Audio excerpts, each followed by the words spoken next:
মা আমার স্কুলে ছুটি দিয়ে দিয়েছে। কেন ছুটি দিয়েছে বেটি? কারণ মনে ঠান্ডা পড়ে গিয়েছে। আচ্ছা ঠিক আছে বেটি। আম্মি।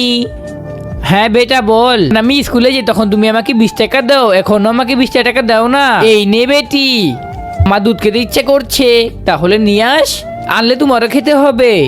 আচ্ছা ঠিক আছে মা, এই নাও গরম গরম দুধ। 2 দিন পরে। মা দাও 20 টাকা।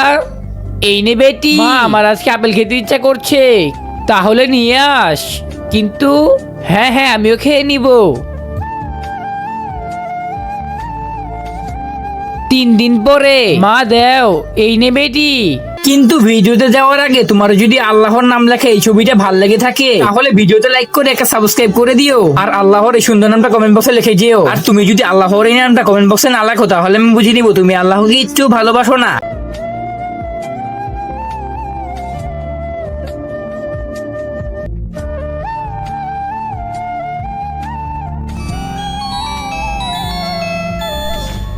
হ্যালো হ্যালো, আপনার বেটি স্কুলে আসছে না কেন?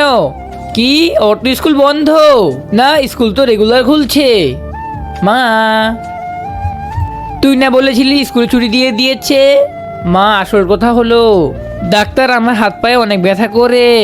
আপনার উইকনেস আছে, আপনি প্রতিদিন 2টা করে ফল খাবেন। 2টা করে ফল কিভাবে খাবো? আমাদের ওষুধ খাওয়ার মতো টাকা নেই, কিছু খেতে পারবো না। বন্ধুরা ভিডিওটা ভালো লাগলে একটা লাইক করে সাবস্ক্রাইব করে কমেন্ট আল্লাহু আকবার বলে যাবেন।